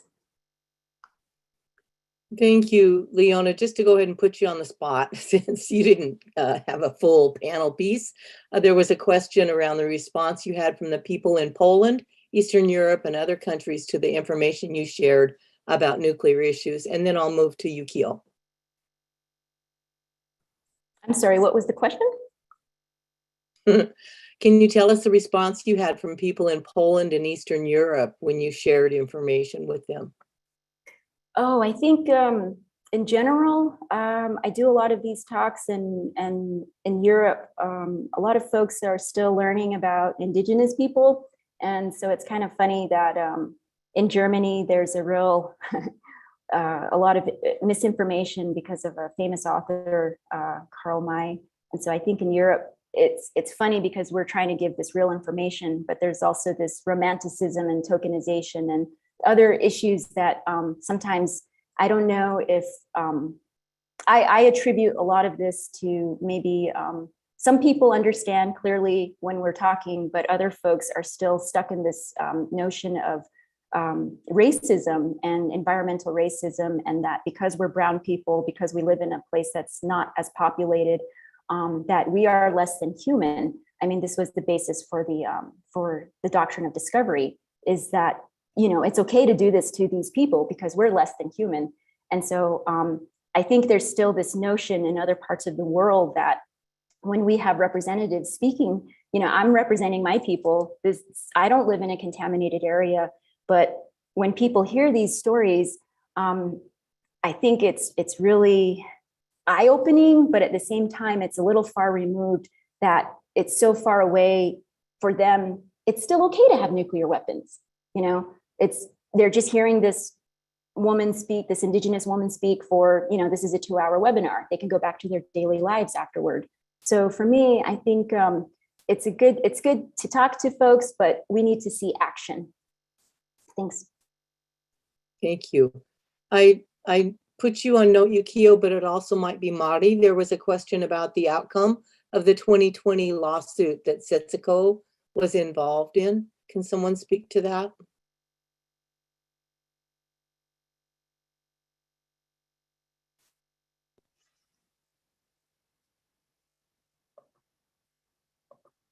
Mari? Hey everyone, can you hear me?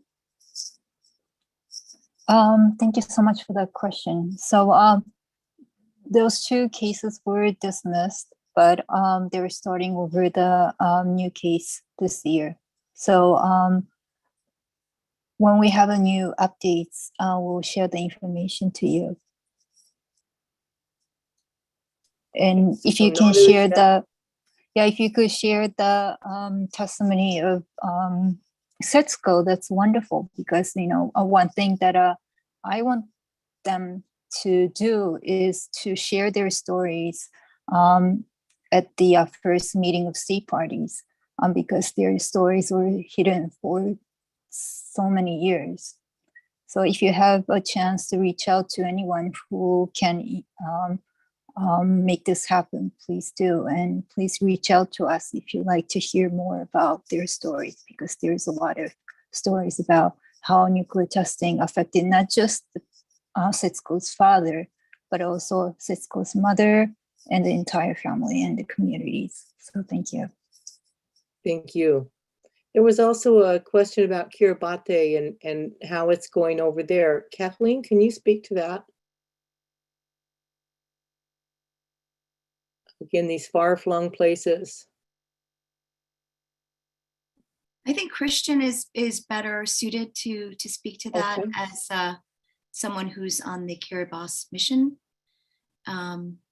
Christian, are you available to speak to that?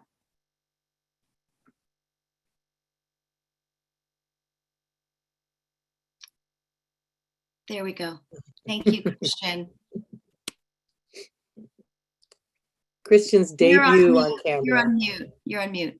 Okay, thank you. What was the question exactly? They were just curious about what's happening with Kiribati.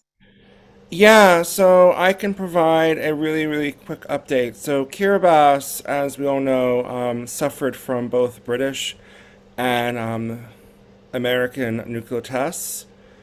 So essentially between May 1957 to September of 1958, the British government tested 9 thermonuclear weapons on Christmas Island, and then again in 1962, the UK cooperated with the US on operations called Operation Dominic, in which 31 additional nuclear tests occurred. So in terms of Kiribati, due to its legacy of nuclear testing, it has really taken on a leadership role with regards to the Treaty on the Prohibition of Nuclear Weapons, the TPNW, and has been fighting hard to raise awareness about the positive obligations of the treaty. Those provisions deal with both victim assistance, environmental remediation, international cooperation, and assistance, and has been really, right now, has been serving as a co-facilitator on the work related to the positive obligations with the government of Kazakhstan.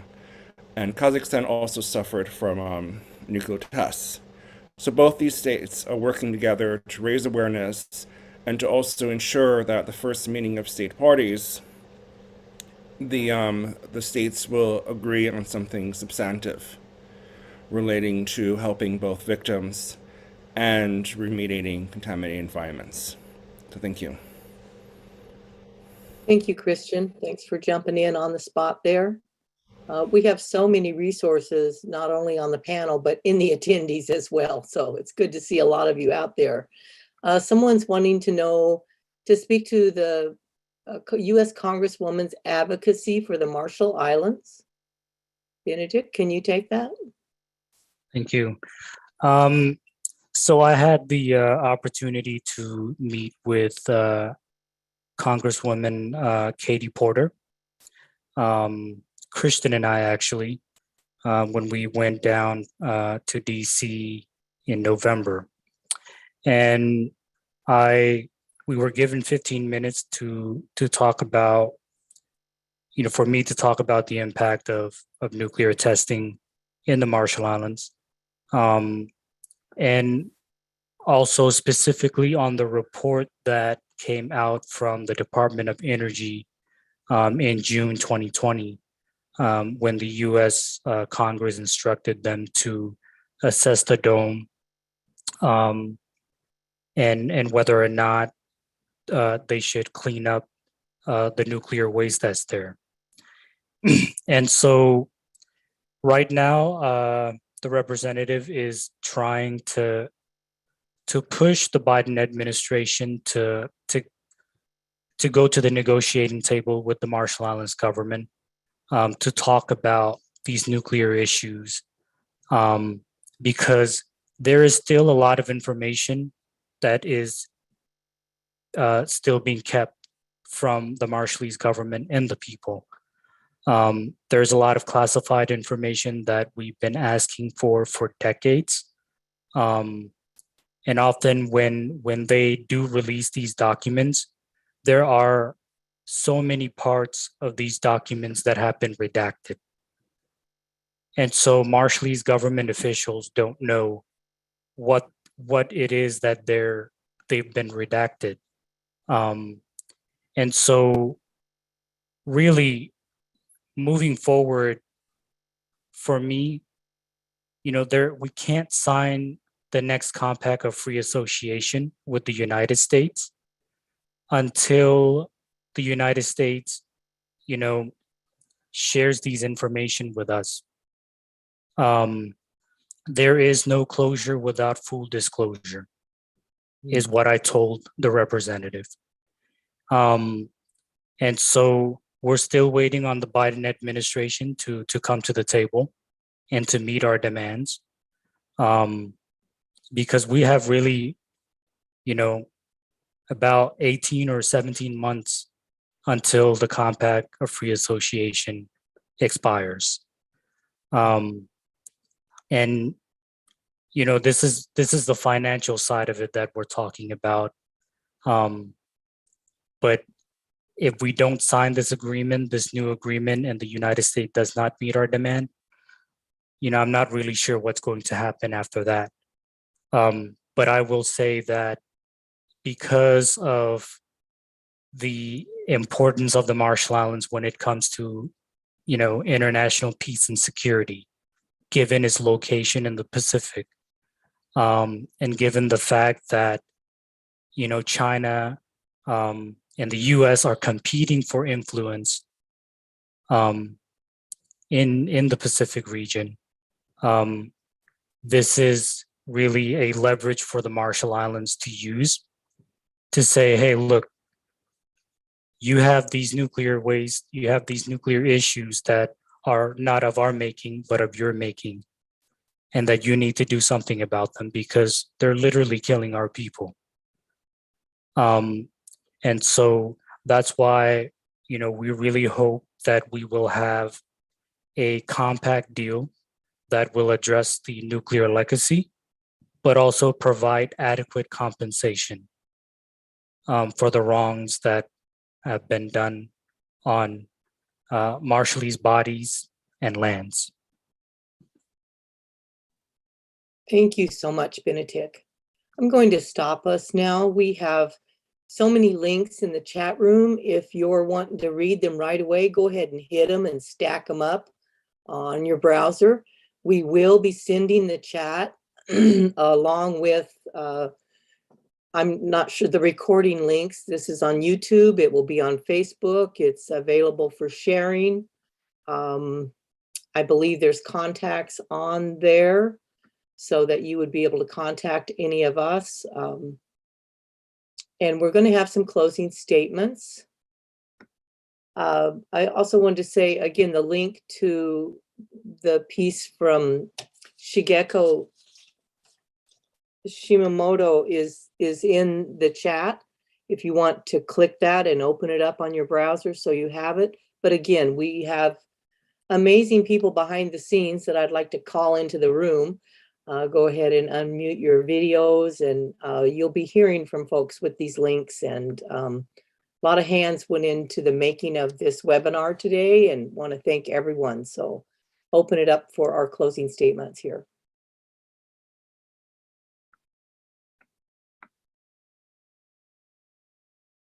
I just want to say thank you so much to Pam Kingfisher for moderating our panel and for actually being also a mentor in this work to stop radioactive harms, to honor Native and Indigenous voices and the voices of women.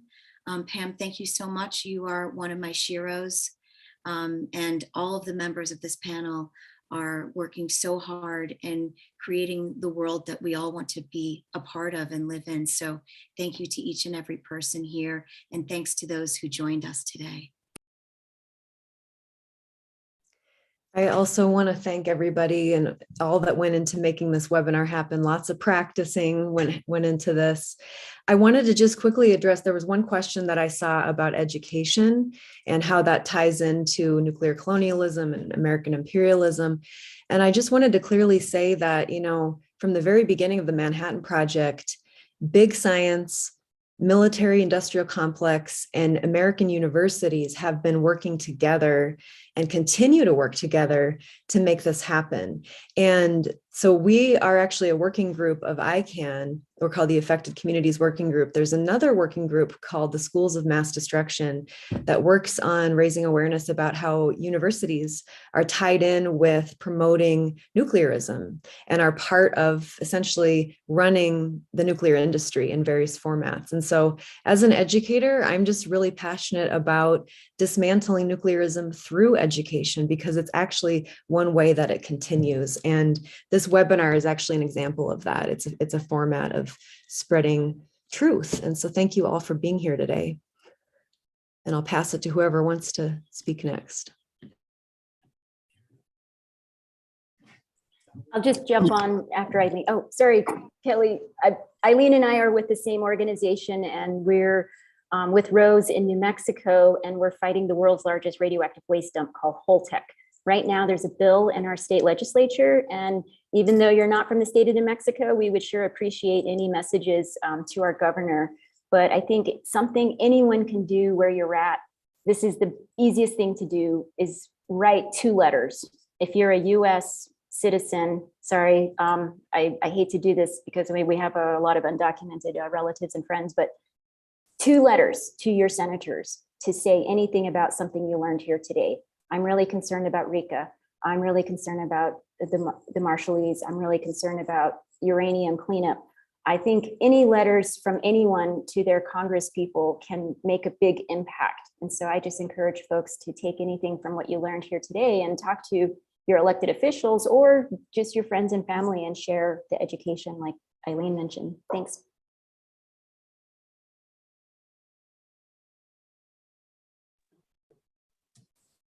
Well, I just want to jump on and thank Pam, co-panelists, and Kelly and Christian and Kathleen and Leona for putting together this wonderful virtual event.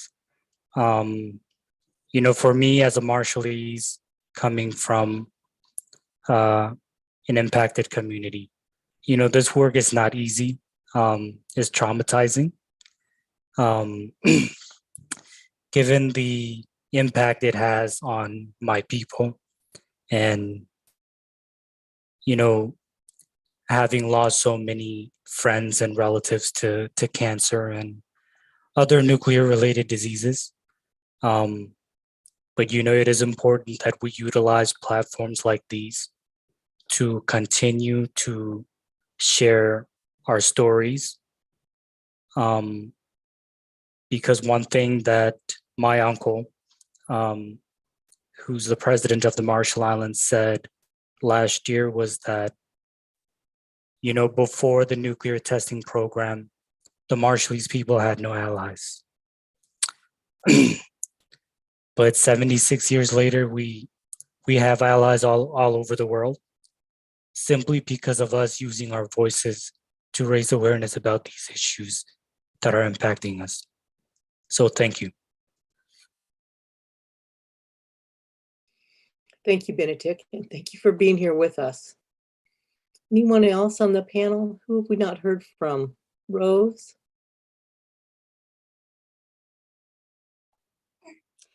Yes, and I'm so glad you had me. I have certainly learned a lot today. Sometimes, you know, we live in our own little world and worry about our own little problems. But this is a worldwide problem. And it's people like us that get information out to everybody else, and we kind of move people. And it's by using our voice. So I thank you for having me on, and my two little partners, and y'all have a great day. All right, I'm gonna start calling you out. Who have we heard from? Yukiyo? Yeah, thank you for inviting me for this amazing panel. And it's always uplifting to hear babies' voices.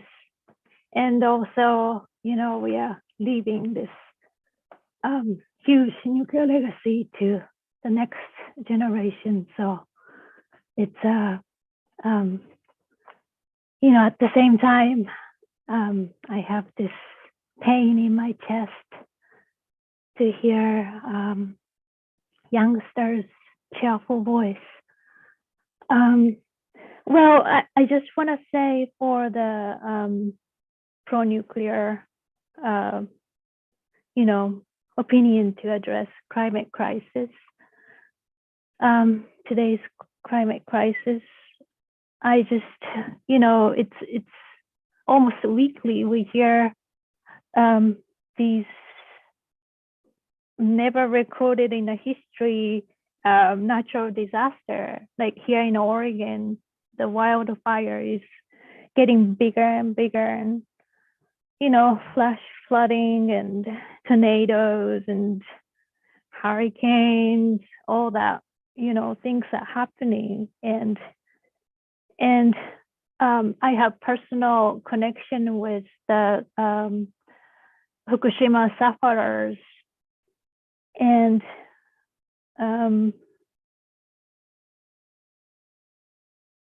so, you know, I just have this image of nightmare scene of